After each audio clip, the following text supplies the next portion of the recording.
the fear is, if you let it control your life, you'll never ever experience your full potential. I had fear of people telling me that I couldn't do anything, that I couldn't be successful. There was the fear that you can never produce a fast car, you can never race, your Mm-hmm. shit's always going to break, you're going to have this, you're going to have that. There's this constant fear of everything that was told to me, but the fear controlled my life on I don't want to fail on the world stage of a drag strip. And then here we are 5 years later. What did it do to my business? Got rid of the fear, shut everybody up, everything else.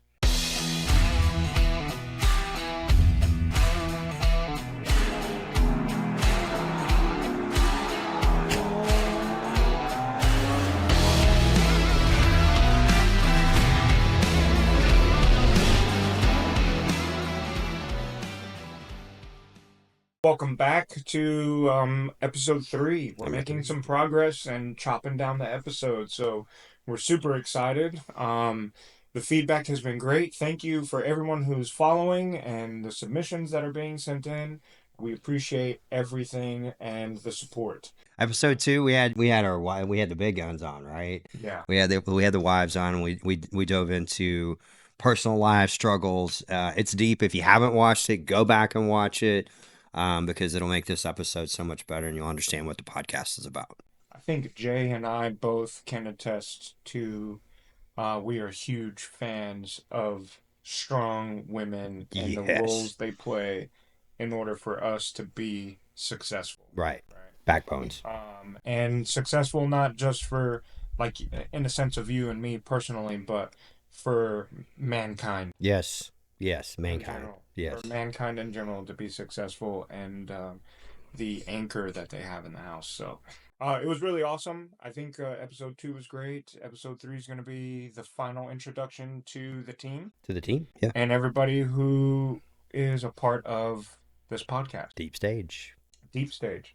So in this episode, it's going to be a very special person that I would like to share how I met her, which she kind of like nudged her way into our lives, right? Groupie. So it's I met her through um demonology. She came up, shot a bunch of things for demonology, did a lot of videos and was, helping promote demonology. And they used the shop, they did some shooting, and then, Garrett came up with his car and they were filming that. Pretty normal, pretty common stuff. Hmm. Um but then here comes TX2K. And TX2K, I had a group of media people that um, we invited out and got in and were taken care of. And then here comes Tori and the Dobbs, right? And they made themselves welcome in our pits, which Yes. we are a family affair, and we have no qualms about this. Everybody's welcome. We want everybody to bring their kids and family. And she knew of us through demonology, so it was great. But then she just started putting out media and content and never asked, Nope. never said, hey, can I do this? Do you mind if we do this? Do you mind if I hang out? In it, she was just there, which was awesome. And it was a very unique experience to kind of let her do what she does and operate in there and open our doors to everything that was there. And the things that she created for the shop Hmm. was unique. And what she brought to the table was a completely different perspective. And I thoroughly enjoyed what she was doing. She didn't ask for a dime. She didn't ask for anything. She just ate our food, That was right? it. Which was perfect. So, the way that she carried on, the way that she presented herself, the family that she has. Garrett is an awesome man, individual. She's got a wonderful daughter, and they both love racing, and they both have a passion for cars, and that is the point of the podcast, is how cars bring all of these unique individuals together. And I don't think Tori or anybody knew that TX2K for us would have led into her directing Deep Stage Podcast, right? So that's how I met Tori, and we're super excited for Tori to be doing this. But how did you meet Tori, and what were your first It was impressions? kind of the same way. I mean, I noticed a little bit about her work, what she was doing, and then frankly, our kids really kind of hit it off. So Avery and Griffin, just Arranged marriage. arranged marriage. There's, you know, when you're at the races, it's like we're all one big family, and you allow your kid to go with some other folks, and she had good feedback about the kid, and I was like, we're doing a good job. Wait, the same one that took me for Yeah, a yeah, ride? dude, yeah, yeah, yeah, the Yeah, exact same same, one, same. Oh, same guy. yeah. But met her that way, and we were looking to do something with Zilla and start some media there, and really we have other marketing companies that we work with as far as like commercials and doing things like that for other businesses. But Tori had this insatiable passion for cars, just a car nerd, right? And so that's what it takes. I ran this idea by our other marketing companies. They're like, yeah, we could probably do something here or there. But the big one was like, you really need somebody that wants in and just to be a car person, and that was Tori. Pretty amazing. A female into cars that bad, which is a rare breed already, Right? but she's really good with cameras. She's super good with the camera. Not even good with the camera. I think she's good with like personalities. Because let's be real, like people with cars and stuff, like they can be they're tough to deal with sometimes, right? Yeah. Getting them wrangled Definitely for in. sure. Yeah, maybe the bumper doesn't come off the trailer the right way, and there's some abuse to the bumper. Maybe you end up with a broken hand, Garrett Dobbs, something like that. But no, she put everything together, so we just turned all the media over, and boom, we the podcast was born out of the mouth into action. Yeah, it's pretty awesome. And I think I am super excited to introduce the world the person that has made it all happen, but she tries to hide behind the camera. She likes to Yeah, be on the other side of the yeah, camera. can't do that. So we are super excited. Ladies and gentlemen, this is Tori Dobbs, and she is the brains behind the operation, Yes. the director, the everything. She has been fantastic. And we both here are excited for you guys to learn about Tori, mainly because she's getting ready to step off into the deep end of owning a business. Mm. And because right now, Tori, you're currently employed, right? Yeah. Where? Currently, I work for, as most people know it, ADT, but I work on the commercial side rather than the residential, so the security systems. Security. But we've been rebranded within the last 8 months now as Everon. And with that, there's a lot of cuts and stuff. So I'm implementing an applicant tracking system, and Yay! Which we all know about.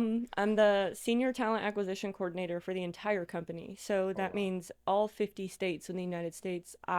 Every position that we hire for, I touch that candidate profile in one way, shape, or form. So background checks, drug screen, a lot of tracking, reports, coordinating. I don't really do scheduling because the recruiters do that.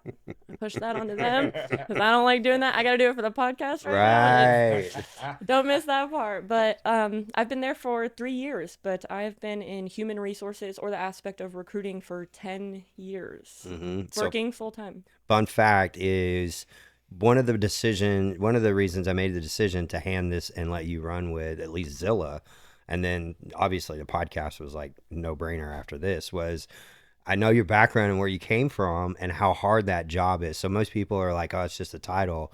When she says she manages and touches every candidate profile for all 50 states, that is an enormous amount of bandwidth. And I come out of the industry, so I know how much work that actually takes. And it's a good job. A damn good job. Now, what are you venturing into now? And what do you feel like is probably some of the nervous points around that? So I've been in HR for a really long time and it's been in and out of the military. So back in 2014, my life was going nowhere Yeah. and I barely had a place to live. I really didn't have any choices. And I was like, I tried college for 2 semesters and was like, nah, dog, this is not it for me. You'd be like, Chris, he slept, you know. Yeah, at least I didn't do that. And luckily, because I grew up very poor, all of mine was funded. So I got grants, Pell Grants, so I didn't Hmm. have to worry about that. But it just wasn't for me. And then I was like hanging out with not so great people. And two of my friends had just gotten back from going through basic training in AIT. And I was like, hold on, Yeah. wait, maybe this is my way out. So within 2 months, I shipped out and was like, see y'all never. Boom. So you were making decisions on life that quick. You saw, you identified, you didn't like where your life was going. You're like, let's go.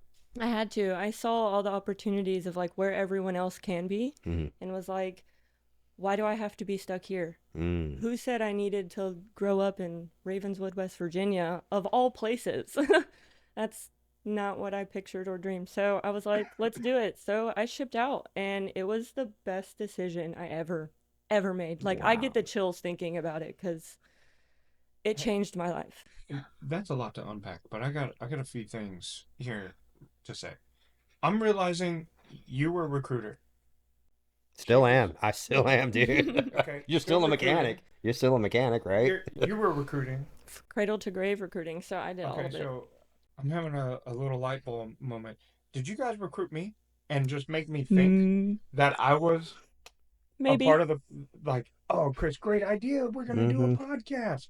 But really, you guys were like doing your recruiting tricks Maybe. and was like, yeah, Yeah, we're we gonna needed get it. Chris. And then you celebrated. Mm-hmm. Was like, yeah, we got him. We got him. That's how you lock it in. That's how a pro does it. That's how pro does right there. Close down that quick. I feel trapped now all of a sudden. But All right. Okay. So I got recruited into to being the face of a podcast and didn't even know that I was it's the going to do that. beard. It's the beard, homeboy. It Face, yeah, was- empowerment at its finest right here. That's what they did. They said, yeah, you're the one, Chris. You're the face. Let's do it. Yeah, recruiters unite.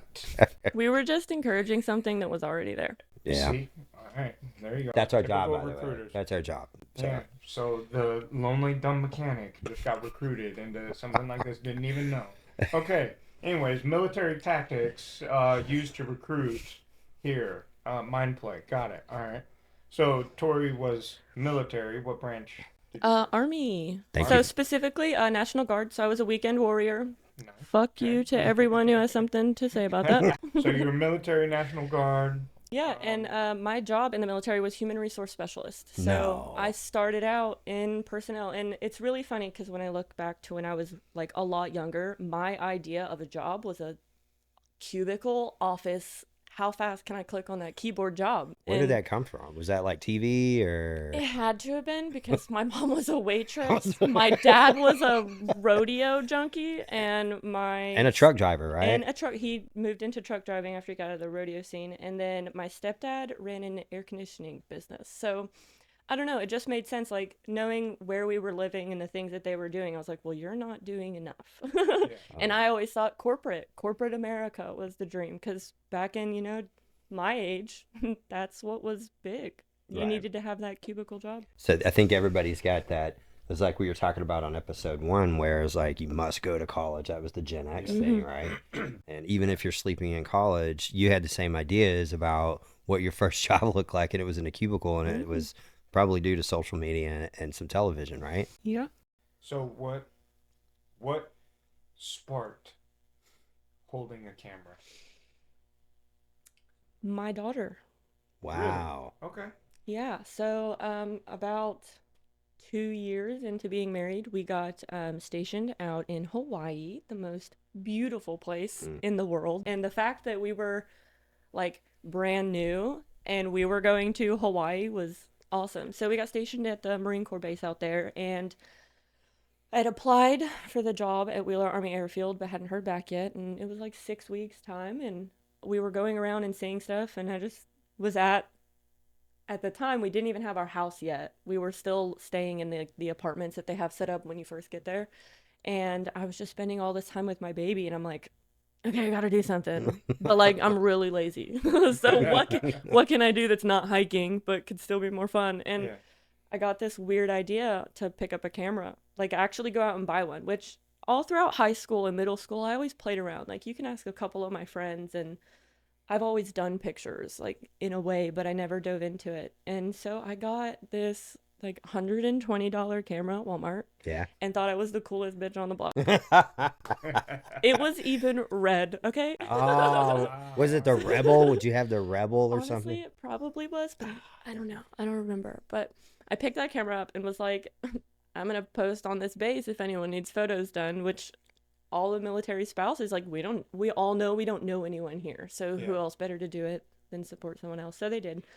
And I got a couple photos and then in and out for 7 years. So there were times where I picked up a camera once over a year and it was just a constant battle. I fought with a lot of like issues after I had my daughter. I was depressed after I had her, also in a new state Mm. and all that stuff. So it was really hard to stick with it. And then life and an entire new state in the middle of the ocean with a husband that, to be honest, at this point in time, we may have been married for 2 years, but we've only physically been together for 7 months because he was always out at training. Stationed He was everywhere. deployed. Yeah. He was somewhere other than with me. Yep. And, that's kind of what you sign up for as a wife. So, alone on an island, a brand new baby, my Mm. husband's gone. God. I have a full time job. I have to find a sitter. I have to depend on these people. And, like, again, I'm in the middle of nowhere. It's $800 for a ticket. It's not, my mom can't afford to come out and help me. I can't. So, it was a lot of loneliness. And so, photography was like the one taking pictures of my daughter and being able to share it with my family Oh, was that's the cool. big thing was like, I want you to see how beautiful this is. That's awesome because I can attest to that too with Marlene. She's the one gift that she wanted me to get her one time for her birthday was an old Polaroid camera. Mm, So we would take the ones that you take the picture and Oh, then yeah. and it comes out The cartridges. those and are then you gotta amazing. Oh, you, yeah. do you fan it You or do got to you set fan it it. down? You got to You fan fan it. it. You fan You it? fan it. Yeah. See, You so maybe think we're it doing it happens. wrong. We're just setting it down. But yeah, we just the fan one. That's what she wanted, and so now we have all these old Polaroid pictures of our kids, which is super Oh, cool. that's killer. Which is one I keep in the Demon Hmm. is an old Mm. Polaroid photo of the kids, but that's what she wanted because that's she just took a bunch of those, and then they make the wind up ones now too. Mm-hmm. Hmm. They You make take a some really picture. fancy ones. There's like a digital one now. We were just talking about that. Avery Like they has have it. like just some badass digital camera. It's like Really? There's iPhone like quality. fancy new versions of it that still give you really cool quality. They're That's pretty awesome. epic. My daughter has one right now. My family came from Hawaii, so I know a lot of that. Were you guys on the Big Island, right? Or Oahu? Oahu. Oahu, Pearl Uh-huh. Harbor area. So my grandma was there when Oahu got bombed.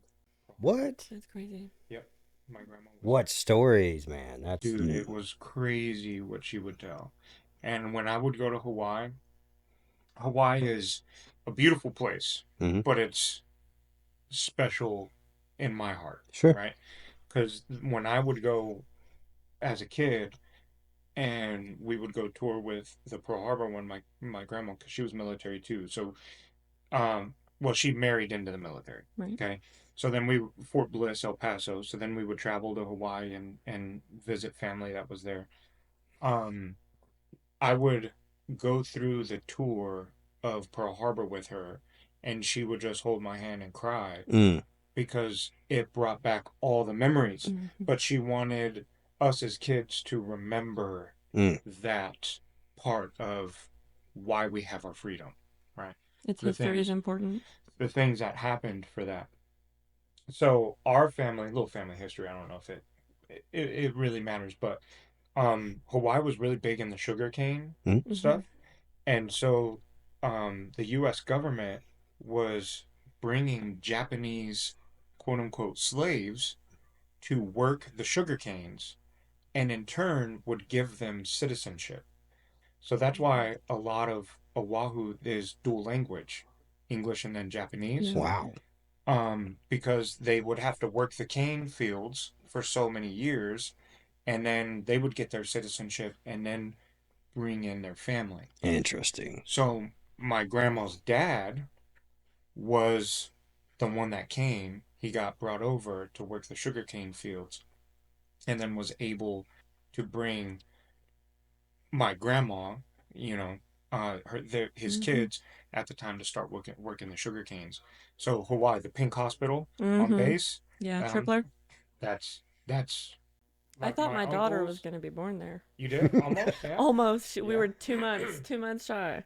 So that's the Pink Hospital that I'm all familiar with. All my uncles and everybody have been there. So when you say like loneliness on an island, yo, Mm.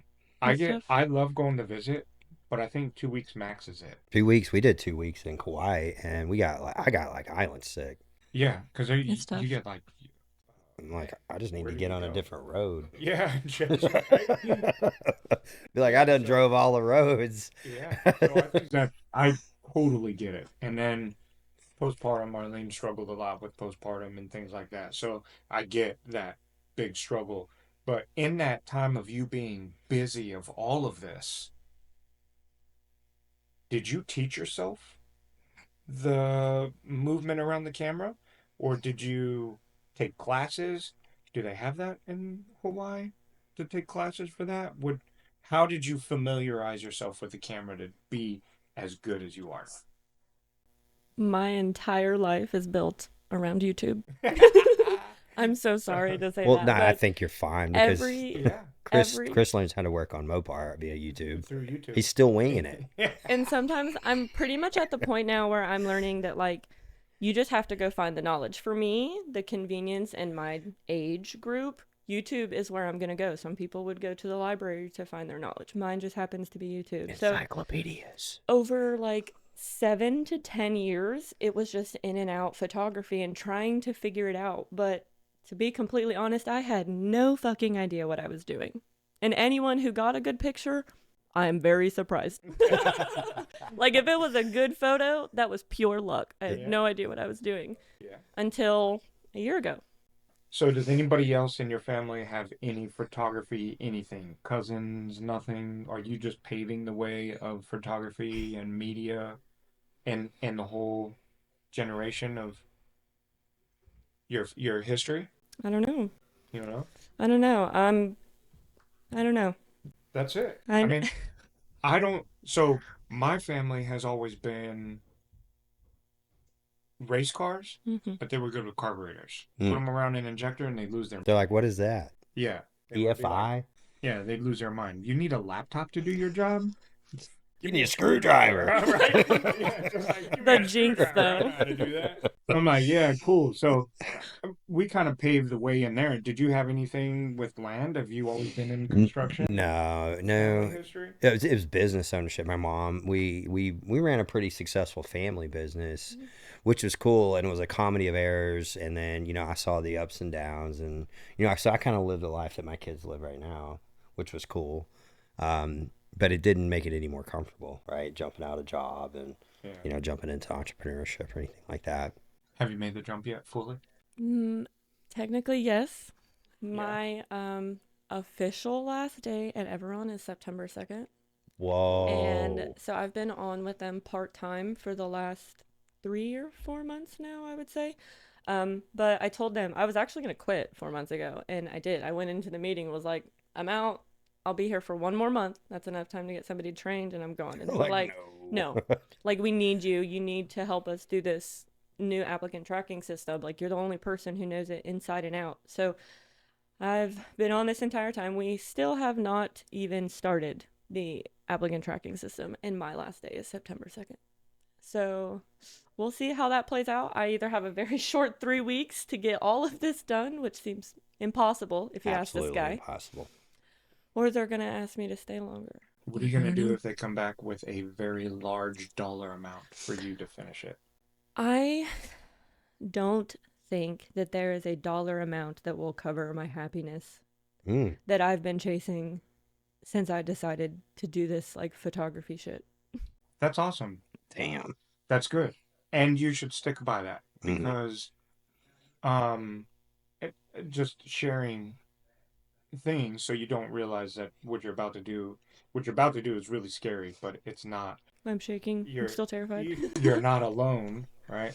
I was I sold Bose speakers for several years. Um, I was in a high school program where I got to leave early to go work, because I got a lot of my high school credits done Hmm. faster. So I would just go work. I was in school and I was out. I'm gonna be making my money. I'm done. But I wasn't happy doing any of that, right? Hmm. I'm trying to find things to do with my hands. I'm a great salesperson, but I get pleasure by working off of with my hands. And it just wasn't giving it to me. I wasn't happy. I wasn't any of that. I just there. So finally I decided I got to make the jump. And that was the scariest thing in my life Hmm. because everybody around me said, "You will not make it." Mm-hmm. Similar. Yeah, it was similar story. I think we covered back in episode 1 where I had a really comfy like 6-figure job and 2 brand new babies and a wife, that we were susceptible to the real estate market. And I'm like, hey, Andrea, like I'm about to bounce out of here. Like, what are your thoughts? And she's like, do it. And at that point, my heart sank, and I was like, "Oh my God, I've got somebody that's behind me, so now I'm accountable for what I Hmm. say." So how did that go over when you told Garrett? I Did you cry? Did you Oh my shake? gosh, you don't understand how much I cry. I am such a sensitive person. It's not even funny, especially when passion's involved. Like Yeah. he's seen so many tears shed. It's not even funny. But he was really encouraging. And I don't know if you'd asked us 5 years ago if he would have been the exact same way 5 years ago. I can't tell you, but I've been in therapy for at least the last 2 years, and he's been a part of that, and he's been able to come into that and see what not only me just saying I need, but someone else who knows more than me is saying what I need. Mm-hmm. And him being able to take that and say, okay, how do I make this better? And it's, well, she's got to fucking chase something she likes. Like, she can't just sit here and get carpal tunnel from typing on a computer all damn day. Like, she loves being creative. That's what she wants to do. So when I came to him at first, it was scary because last year he quit his job to start a food truck, and not all businesses are successful, Nope. My first one was a massive as we've failure. all learned, and this one wasn't. And so we had felt what that hardship already looks like and What kind of what food truck it was it? could. It was a breakfast burrito food truck. Mm. And it had a secret cheese sauce Mm. that I stole from Paula Dean. Yeah. Paula Dean. I'm gonna just be Dang, honest. Yeah, don't dude. search the cheese sauce because it's patented. I doubt you'll find it. Yeah. There's a very specific way you gotta search it. Yeah. So I think something for our viewers. Tell us how you exited out of that, because I think we glean over some of the failures, and I certainly want to explore that. But like, how did you guys exit that? Because I think that's a hard thing to cut off. I was tense about the whole thing to begin with because I've worked in the food industry and I know how hard it can be. Especially like if you don't love food, you probably should not run a food truck business unless you are just looking to like own the food truck and someone else is actually Yeah. doing all of the managing. Yeah. That's a whole different idea, but if you don't love the idea, it's kind of hard. Mm. I'm going to be honest. Everything that we tried, we got more set back everything we did to try to get forward. And I think that's what everyone says. Every step forward, you take 7 steps back. That's all that happened. And so when it came to the point where we were like, okay, this isn't working, the guy has completely changed the menu. Like, we weren't around enough to see what he was doing to our business. Mm. And he took full advantage of that. And it got pretty intense. And so we were finally like, okay, we've got to do it. And he's like, we'll go hook up this weekend. We'll get it. We'll bring it back here and we're going to revamp it. Wow. Well, revamping just ended up not happening. We were going to go into business and turn it into the Traveling Tavern. It was going to be a mobile bar with a keg on tap, and you scan your wrist bracelet. It tracks how much beer you take. We charge at the end. It was a very That's actually a amazing great idea. idea. If anyone Yeah. steals that, Just think of me. They gotta pay But royalties it too. would have been it was really cool. We ended up like going out and buying this fancy piece of bar wood, which was like $400 for Yeah. just a slab of wood, and getting it all ready. And we got to a point where we were like, think about the Texas heat and how hot it is, and ripping the trailer apart and painting it, and it just kept getting pushed off to a point where we were just like, I think it's time. Mm. I think it's time. And we held on to it for, I would say, 4 months after we closed it down. It took us 4 months to make that decision from the time it closed to the time we got rid of it. To if we were actually going to be able to reinvest and go back into it, or if we've just got to kick the bucket and say, okay, next one. Right.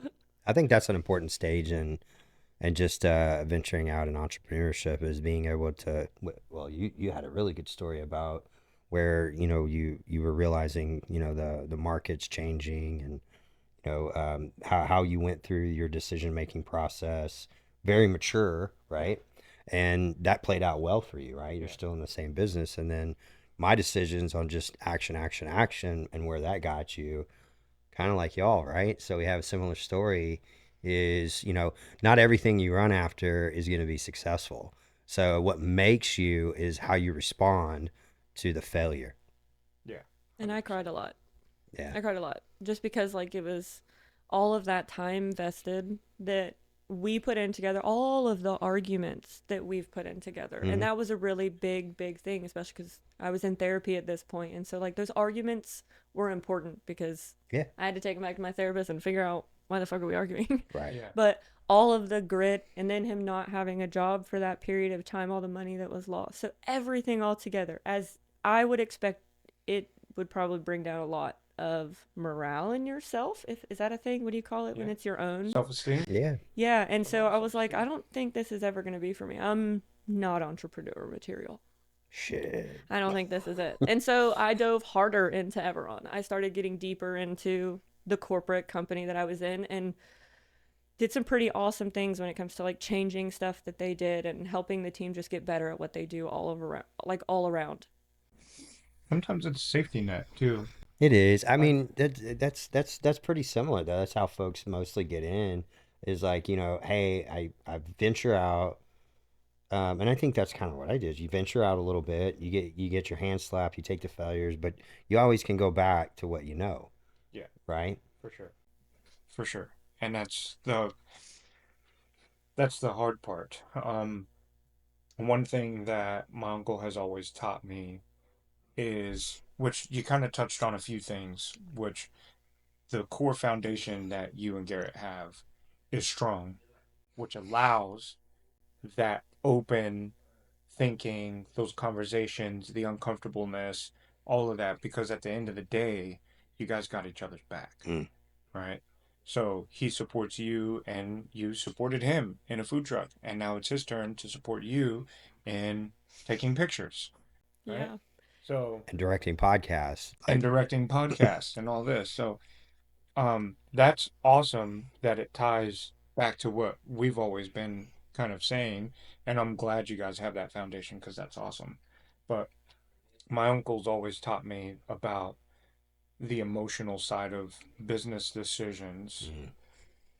have to be navigated very carefully because if you make a decision off of emotion, it's not the right decision. That's right. So you have to learn to pull the emotion out of it and then look at the picture, right? Which is tough to do. It's really tough to do. But it's helped facilitate moves necessary, Mhm. right? Cutting people off. Well, you said it in the Mm-hmm. last episode. It's that lonely road. It's like when you step off of the interstate and like you jump onto this service road and it's just this long path and there's not anybody on that fucking road except for you. And then you realize that, and there's a lot of fear that comes into that. I think, at least Yeah. for me, there was. Yeah, because you're looking for the on ramp. Yeah, I'm Mm-hmm. looking to And get it's back not on. coming. Yeah, they're like, I passed the on ramp a long time ago. Yeah. Yeah. To be able to come back on, but it was very similar. As the decisions that are made, like when we decided, like for me at least, was the emotion tied to decisions is important to process, but it is not what's going to make the decision. And I think Chris put it perfectly, is it's not the right decision once it's made from emotion, is like zooming out and being able to look at the whole situation. Mm-hmm. So now that you're at that point, you know you're on the road, you've committed to the road. Like, what are some of the natural fears? Because there's a lot of folks that watch this that want to know just like, what are the natural fears, like you're staring down a road. Fear is an emotion, right? So Yeah. what are some of the fears? That I'm not going to be good enough. And that's like always the one that's in the back of my head. We all say the same thing. It's what drives you. I'm in a world, in my world, it is even harder because if I'm not good at what I do and I produce the slow cars, ain't nobody coming, right? No. Nobody. So I have to be good at what I do, but I was never just born good at what I do. Right. No, it's having that in the back of your mind, and you're in the right space. Is like, I'm not, the fear of not being good enough is a true fear, right? Because you're not. Like, right now, you're not. Like, the person you will see next week, and then the week after that, and the day after that, and the maturity and the growth that comes, that's the person that is going to captain the ship of the business. So you pull that part out. If you pull the emotion out of that, which was fear, you flip that around and say, okay, I can't be scared of failing. What do I have to do to ensure I don't fail? Mm-hmm. That's how you take. That's the flip of the pull the emotion out of it, and here you are. And that's how I ended up in Chris Baily's pit at TX2. Right. But I was finally just like, fear. Fear, it held me back. And it's, why do I keep saying I'm not good enough? Who the fuck is telling me I'm not good enough? Because I ain't heard it from nobody. yeah. And everybody in that, including my wife, and everybody that was in that moment of the TX2K, one, we go race, and then we're like, okay, who got? I want to see. Am I in this video? Oh, no, I'm in this video. Oh, okay, am I in this video? Oh, no. Oh, I'm in this video. I blew up. oh, that was good. I was like, she's out there still? Yeah, she's out there. I'm like, I didn't ask her to do. Like, oh, that was good. And then I'm standing on top of the trailer trying to get signal. Yeah. Because I need that, right? Right. I'm like, I gotta find these videos. Yeah. And she's like, I can give that to you if you'll get out. And she's like, that's cool. Do that again.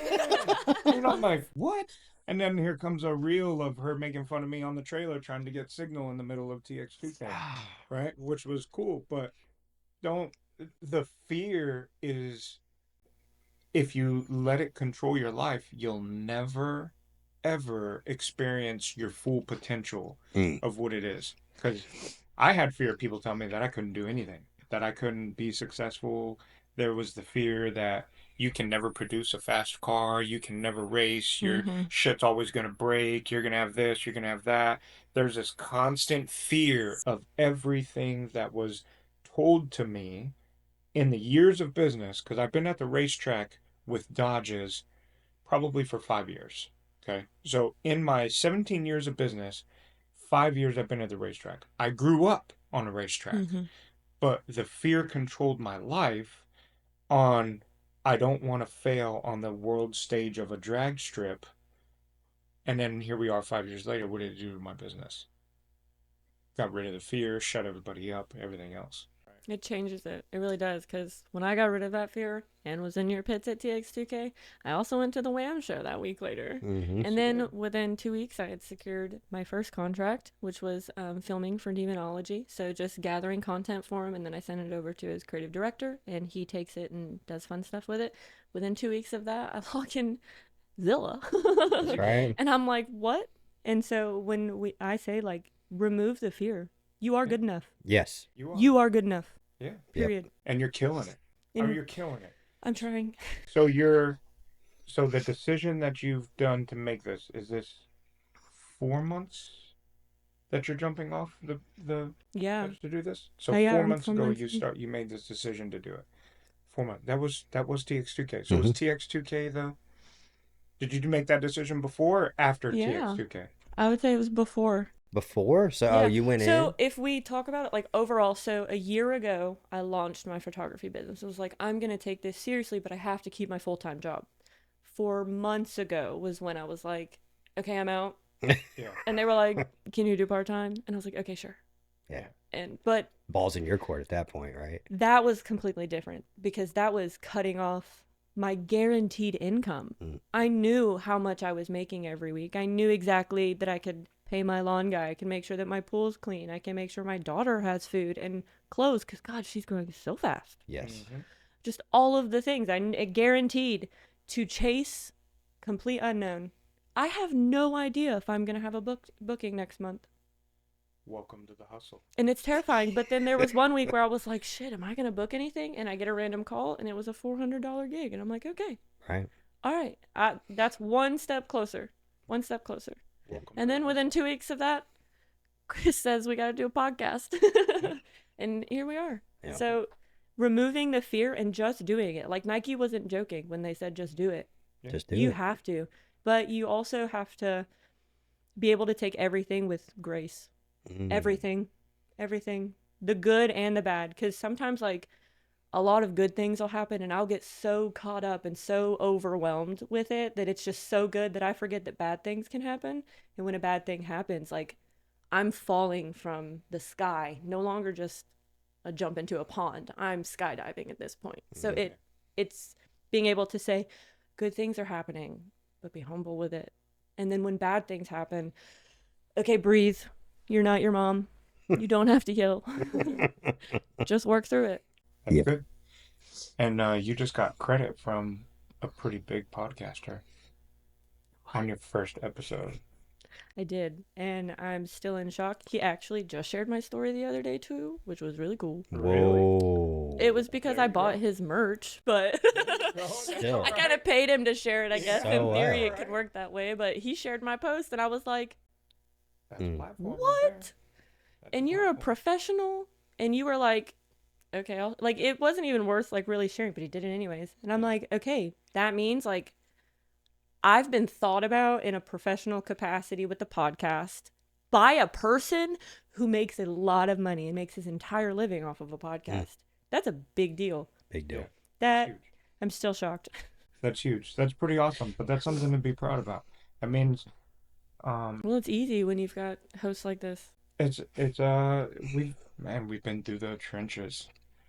Business and things like that. I mean It's all in who you yoke with. yeah, for And sure. I will say this, like I'm learning a lot from you guys. That's awesome. And that is first off, huge thank you for how much I'm learning from you guys. I could cry. I'm going to try not to because I don't want to look like a giant puss. But deep breath in. Y'all don't understand how much I've learned. Even the first week working with Jay, he Yeah. like changed my entire perspective on like just doing it. Yeah, That wasn't a joke. He was like, "You just got to start today," and I was like, "What the fuck?" And then the whole week, I was just like, "You just got to start today." Fuck.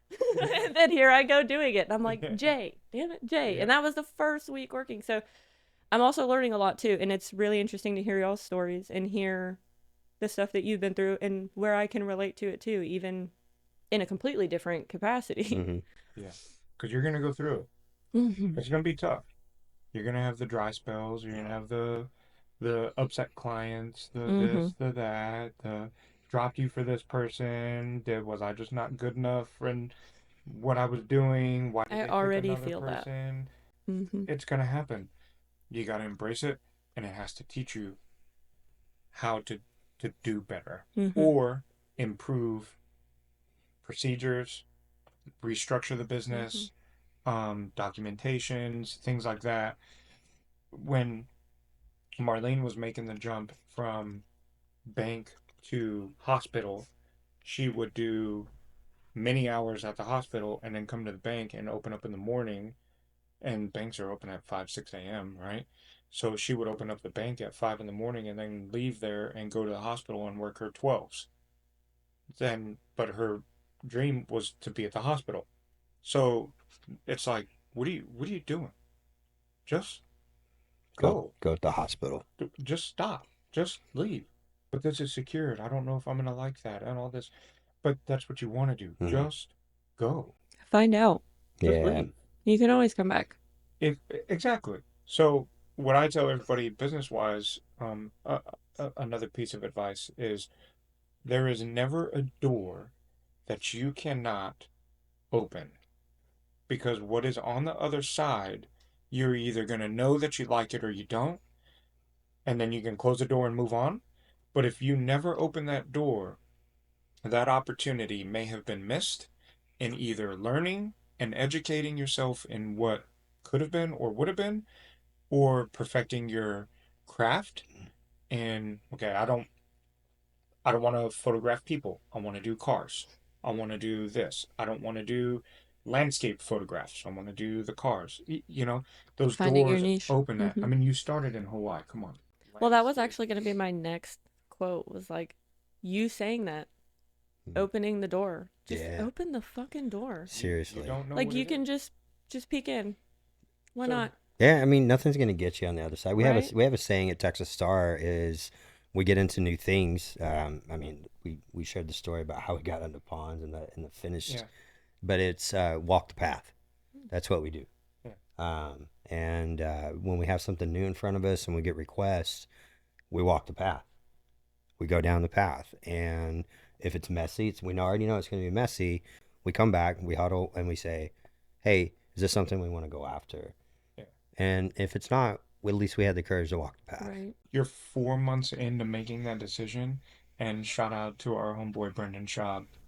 He's already saying you're doing a fantastic job, and that was awesome. That was text You better messages. Yeah, that was stop. about I am Yeah, blushing. because My husband is right there. yeah, Stop. because we opened that door, right? So if we wouldn't Yeah. open the door to the podcast, you would have always had this question: Can I direct stuff with my cameras? That's a good question. Did you even think about directing or producing, or was it something we were like, I know your background, so it's cheating. It's like we come from the same world. It's like we knew each other from a long time ago, right? Hmm. Just because we're HR people. That's just how we roll. So we knew we had the capability. Do you, like, when we pitched this over to you and you're like, hey, we're doing it, like, did you doubt yourself at all? No, I was like, there's no fucking way. There's no way these guys actually are talking to me about this shit right now. No. Yeah. I didn't believe it. I was literally thinking it was an entire joke So, until y'all were like, we're going to dinner to talk more about this. And I was like, oh my God, are they serious? And that was probably one of the, I would say, stepping stones for me in realizing that voice that's always like, you're not fucking good enough. If I wasn't good enough, Chris Baily would not have that's asked me to right. do this. We've been in this industry of, especially cars, because that's how you've started I this. love But cars. we've seen a lot of people come in, take photos, bomb it, try to do the photography, try to do this normal thing that car people would do. Mhm. But there's um a lot of standards, like just run of the mill, Hmm. and then very few takes, very few personal flares. And those are the ones that stand out, right? So Eddie's really good at what he does, and he executes a vision really, really well. Hmm. And I really love the videos that he does. Your view on how you attack videos is a very unique perspective, right? Tack. I know. What is with this So attack? it's so how do you come up with your ideas of making a video? Is this something that you have in your head and you're like, okay, I'm gonna go get those shots? Or do you just shoot all day and then go home and whip it together? What do you do? How is that thought process? I think it depends on what I'm doing.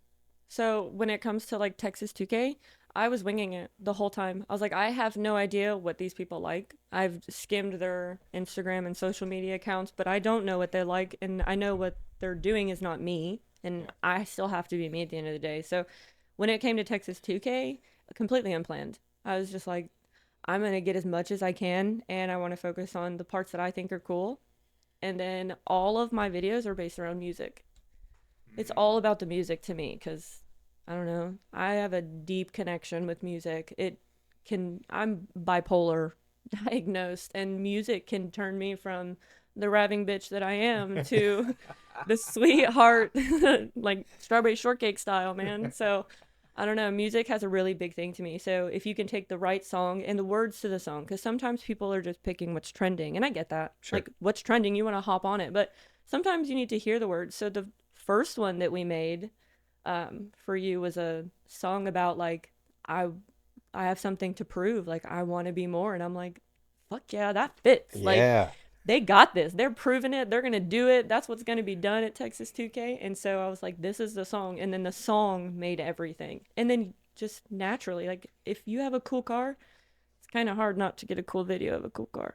Yeah, that's true. And to me, I don't know. I don't want to say it comes natural because it's been a lot of learning in between. And I pick Eddie's brain a lot on asking questions, especially as I'm going more into videography rather than just photography. That's a whole different realm. And if you want to do like cinematic versus if you just want to do other things, like it's a lot and it's overwhelming. So Eddie's I'm good at winging what he it. does. Eddie's really good at what he does. Eddie's killer at what he does. He does I a love lot Eddie. of landscape, Mhm. nature stuff, and then bodylifting, Urban lifestyle. urban lifestyle Mhm. stuff. I mean, he's got a really cool eye with that. So, Shout out to Eddie. You can find Yeah. him on Instagram. yeah, he's pretty cool. So you said genre of music. Ooh, music. What how old are you? 20. What age? How old No. am I? Yeah, don't worry. Once you go past 18, I know it doesn't matter, but I don't actually know. Okay, 28. 28. So 90s, 95. 95. 95, baby. So yeah, that's Than you No, did. that's Seattle grunge. It's Alice in Chains, Nirvana. Like that's my that's a time. 95, right? Yes, Is dude. that, Yeah. is that So I do listen to like a lot of my mom's stuff, which like Buck Cherry. Oh my god. Oh, I'm sorry, yeah? but like Yeah. it slaps. I love it. Buck And Cherry. Nickelback, and you can't. I'm so tired of people saying like Nickelback sucks. No, you fucking suck. Nickelback is amazing. You know, You just weren't there when it happened. that's okay? true. That's true. Like you can't But hate on Nickelback because my you were there. my age genre for music is like early 2000s technically. Okay. I would say. Like hip hop? Yes, Or it was like Laffy Taffy. so your go-to when you're in the zone, say I'm getting ready, all right, I'm gonna make a video, I'm gonna search the genre. Is it hip hop or is it like emo? Because 2000. It is a lot of rock. I don't know. When it comes to cars, it just makes sense. And sometimes it's like trap, which is kind of like a mix of rock and rap, I think. I don't know. I don't know what the technical term is. Don't quote me on that. But whatever that is, those are usually pretty good. But I don't know. Sometimes it's just a feeling. Like I'll be laying outside tanning by the pool and I'll be like, I'll hear a song come up and I'm like, I'm gonna make a fucking video to that. Badass. Like that is exactly it. Like when I first heard I Had Some Help by Post Malone and Morgan Wallen, I was like, I have to make him a video about that and showcase all of the people who have been a part of this process and like how important they are in this, because like whether you just picked up a wrench and tightened one fucking like lug nut, it doesn't matter. Like it mattered. And we don't always know how to show that. Like I can't pay everyone for their time. I'm not in a place to do that. But if I can make a video that's showcasing like I didn't do all of this by myself. Yeah. And sometimes it is a mess, and that's what the song quote's about, is I didn't make this mess by myself. Because we didn't. Drag racing. Chris was involved. Everybody's been involved. So it was hearing that song and was like, I have to make a song to that. It doesn't fully make sense, but those who get it. And that's all I care about. I don't need to be trendy. I just need to be me. So has cars always been a part of your life? Or what was the attraction to cars? Did Garrett make you attracted to cars? And I gotta ask a contract thing. In the start of your business, is there a contract that says Garrett gets photo shoots for free, or does he have to still pay? Because that's what I want to know. Because this is actually still an argument to this day. I'm not kidding. If I were you, I'd give him a bill. We're at that point. Wait. You are not at a point to give free photos. Here's your invoice. But his due to Garrett's credit, he has to listen in his house to you and I talking All day. 12 hours a day while she's editing. All day. And that's his payment for his. I guess that's one way. Yeah, I guess, but that's that's a given. Yeah. That's part of Comes with the territory. That's the taxes. Let me ask you this. Let me ask you he has this. to pay. That's taxes. If Marlene wanted a wide body Hellcat and did she pay for that, or does? I'm invoicing her. Wow. No, I'm kidding. See, exactly. Cutthroat. So leave me alone. But I'm invoicing her. I'm like, yeah, no, that's it. No, she wouldn't have to, but it's if Garrett's, because Garrett has a lot of good videos out. mm-hmm. So do you use Garrett's videos to practice? Yeah.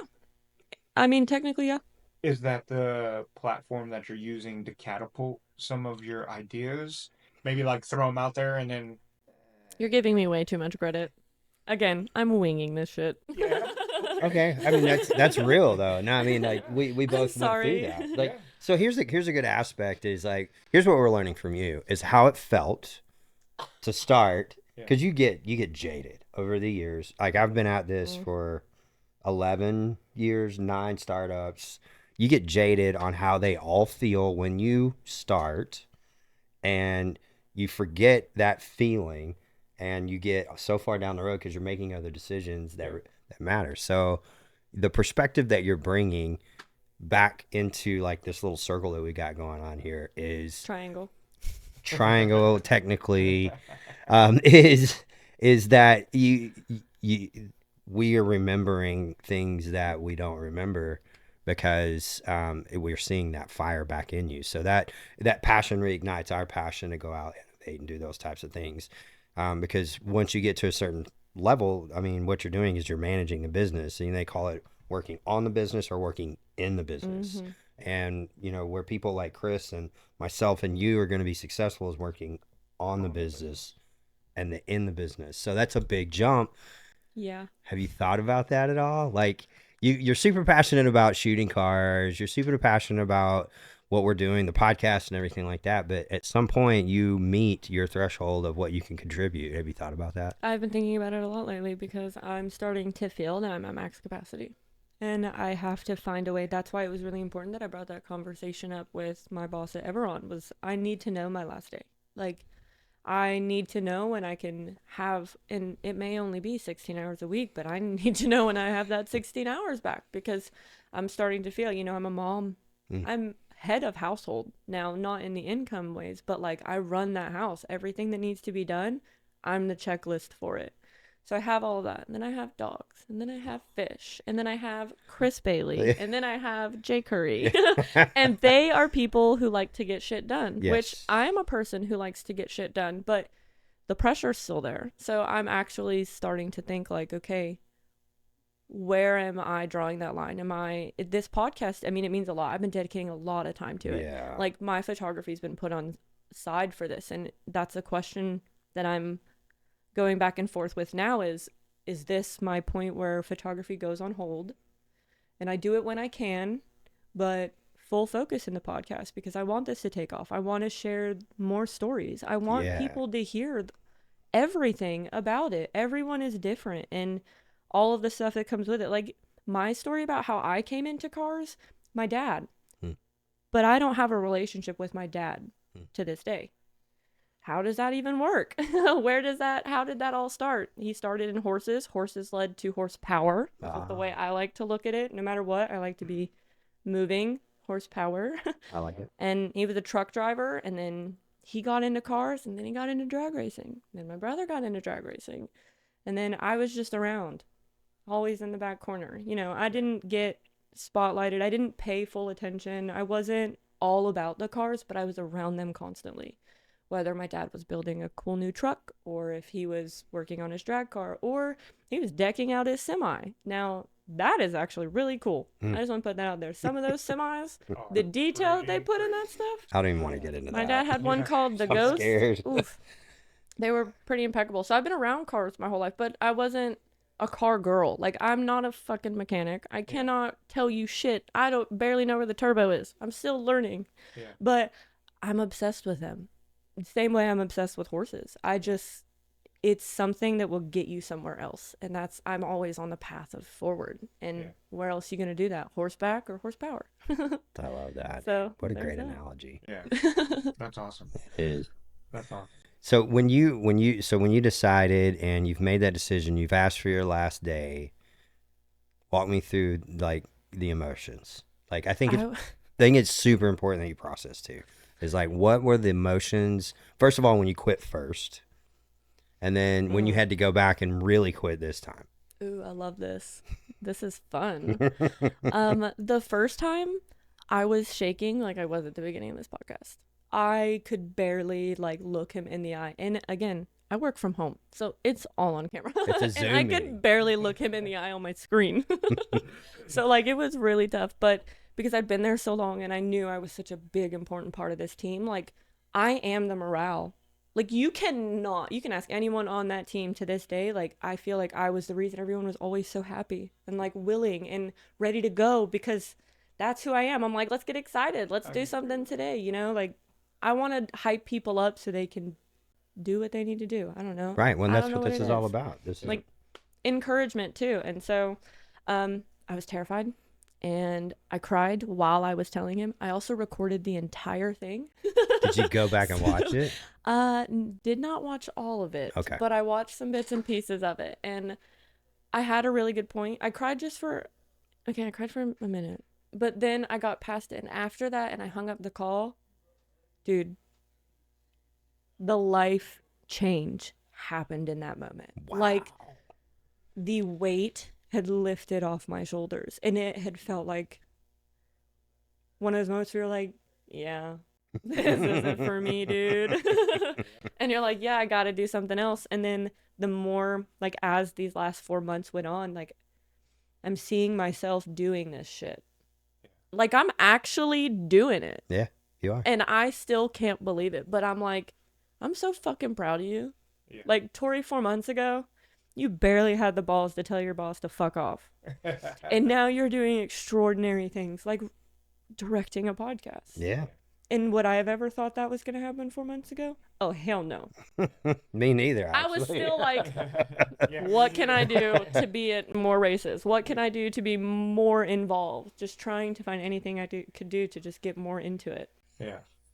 Yeah, we just talked about it, wanted to do it, and here we are doing the podcast now. Yeah, it's no big deal. It's insane. And then, so talking to him earlier this week, I didn't shed a fucking tear. Yeah. I'm at a point where I'm like, I'm here. I see the fucking vision, but I also am like, you paid me to do what I needed to do. Yeah. And that's it. That's it? I don't have to care this much. Mm-mm. There's no part of me that needs to care this much. And so once that clock out is gone, I'm like, all right, bye. So now when I talk to him, I was just like, when's my last day? I don't even think it was like I didn't feel hesitant. I didn't feel like I was going to break someone's heart, which is a problem I've always had in the past when it came to leaving a job. I was just like, when are you going to stop giving me that paycheck? Yeah, because the switch is flipped already, right? Oh, yeah. Like, I'm so in on this podcast and just chasing the dream. Dream. After you leave and you have more time to shoot more photos and things like that and do those kind of things, are you going to still, like, does that give you enough time when you leave the company you're working for now? Does that give you enough time to still do your photos? Or is photos being limited because you balancing 3 major things? I don't know. Still working through I think it. there's another gear that you got to find. I think there is. I also have health issues that I've got to get through first and some stuff like that to where I can make sure that I'm able to perform also, like passing out in the middle of the day, probably not recommended. Yeah, literally. So I've got to get my sugar figured out first and all of that. But I think there's a point where I'm going to be able to get back to being at full max capacity and not feeling like I'm burning out in the same way I would at corporate. Yeah. Because a corporate burnout, it's not the same as me, like, photography burnout. So it's whole different. Like, I'm just like, I didn't want to press the button anymore. That's one thing we can talk about, right? Being burnt out. That's a fun topic. I was telling somebody the other, I think it was Grace, our business director. I was like, it got to the point where I was just telling them when I was going to come in and when I was going to leave. And finally, I looked at my boss, Meg Marsh, and she was like, so why are you still here? Yeah.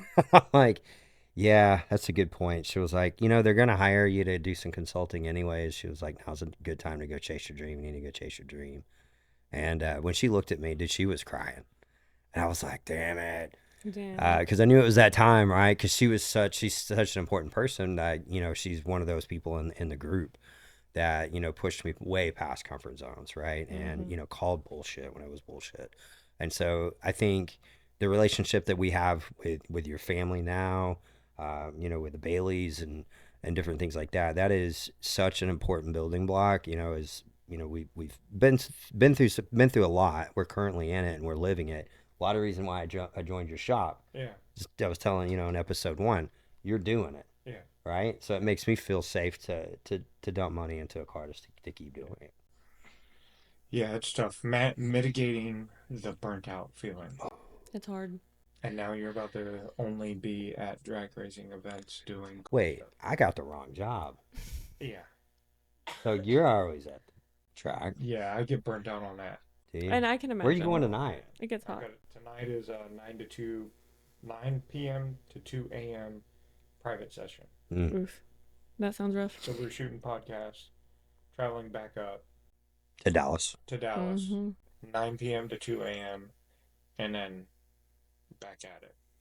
So being burnt out is gonna happen. How do you handle being burnt out? Me?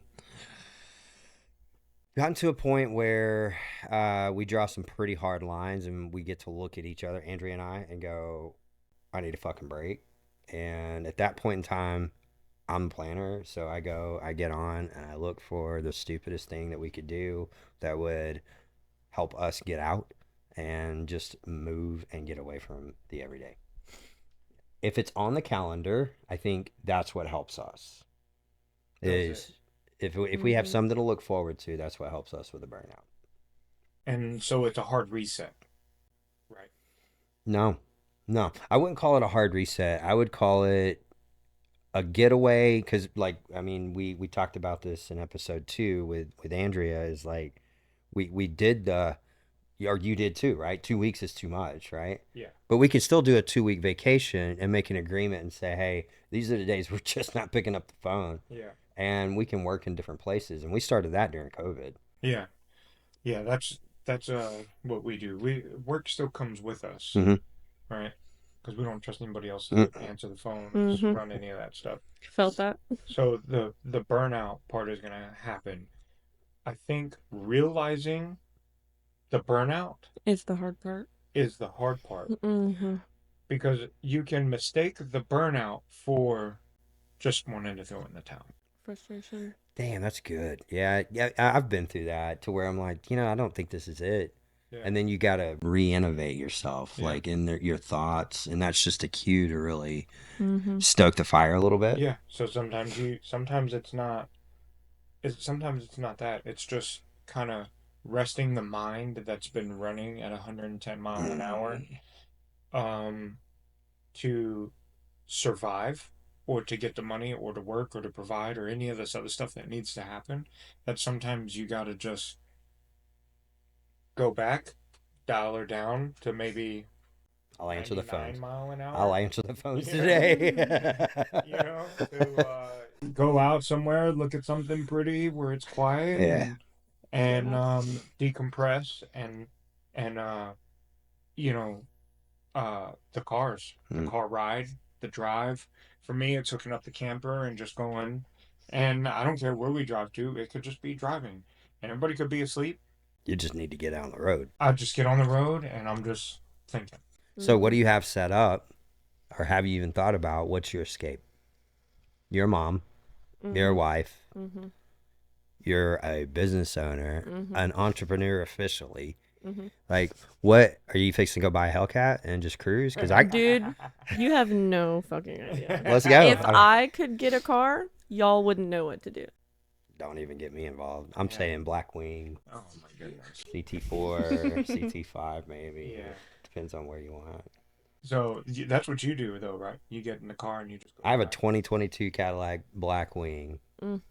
with So you just go and 40,000 drive. miles on it. Golly, that's a lot of. And Do you you know just how much money I've made in that car? Probably a lot. A lot. A lot. You know why? Because there ain't nobody else bothering. There's no commuter screen. There's no nothing. There's a phone, and that's all I need to make money at the end of the day. I used to have this guy I worked with. I won't mention his name. He's been in some trouble, but uh, he used to look at me and be like, "Curry, why are you on the computer? Why are you typing? What are you doing?" "Oh, I'm sending emails." He goes, "You can send emails and text." He goes, "Your money is on the phone." Mm. Yeah. That's It's a good true. point. It really is, Yeah. man, and it sucks, you know. Mm. So Yep. a phone, Bluetooth in the car, like And you're just good to go. I'm gonna go. Yeah, I'm gonna say I don't think I found mine yet. I don't think I've had a chance in the last 7 years to take a fucking break. Do it. I think I've been on the grind for a hot minute, and all by choice. Yeah, I'm no, not. it's Don't feel sorry for me. no, we don't feel That sorry. is not for what I'm you. asking for. This is all by choice, but I don't know what my limit is yet. I feel like there's points in my life where at work in corporate, I've reached my limit and was like, fuck this job. I'm so over it. And I got burnt out and was like, I just need 2 weeks off.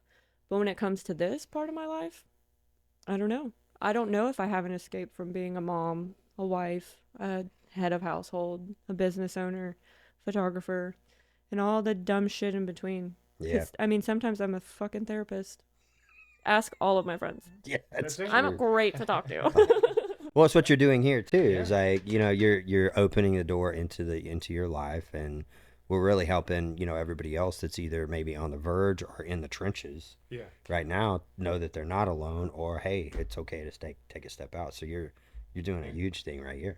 Yeah. Sometimes it's made, and when we went through the deep waters of what we talked about on episode 2, we didn't go on vacation or break away for a very long time. The first vacation that I ever went with Marlene was to Colorado, Mm. and I think the next time that we went on vacation we were 7, 8 years together, and that was to Hawaii. So we went 8 years of grinding to recover and recoup Mm-hmm. and rebuild what was torn down, and it was just grinding. And when we landed in Kauai for the first week, it was just me and her. We went on vacation, just me and her one time, left the kids with Nana and Papa for a week. She cried. She's like, I never thought we would ever be here. Oh, I never Right? thought we would ever do this. yeah. I never thought that this was even a topic of conversation. Isn't that What's that? insane? That was just me last week. Yeah. It's like just to go out on vacation and to get away. So no matter what it is, and you don't have to know it now, you don't have to find it now, but know what that situation is going to be. Because you're going to need the time. You're going to need to know how it is to break away and what you have to do. So Yeah. find it. And it could be Oh, well. something simple. I'm Knitting. thinking it may be an SS Chevelle. I'm just saying. Dude, talk to GW, man. Look, it is. That is my thing. When I first got into cars, I think that was the first car I was hooked on. The Chevelle. I remember being in a paint shop and my grandfather was doing all the painting and shit, and I saw that car. Yeah. All bets were off. I became a wannabe car girl because I Yeah. still don't know what those things are inside the engine. But I'm learning. That's why I have Chris. So now that you've made the jump, you're about to end it. What's the future? What does Tori's future look like? What's your first achievement goal that you want to hit? To be happy and to ensure that everyone that's around me is also happy. Because that's all I want. That's awesome. As long as that's happening, I know my photography is going to work. I know my videography is going to work. And I know this podcast is going to work. Because we all feel good about what we're talking about. Love We it. want to dig deep. That is what this deep stage is Yeah. for. Cool. Let's talk about it. That's awesome. Get on this show. Now. Right now. So as we wrap this up, Tell everybody the name of your photography company Mm. so you can put the handles right underneath you. Oh. Can you point I'm to gonna him? do. Can you do It's that? gonna be NYA Photographer, and I get a lot of questions in regards to what the NYA stands for, and it is not your average. I'm really good at customer service, so when it comes to photography, I outbeat everyone when it comes to customer service. A lot of photographers are like, "Well, that's my way. That's my art."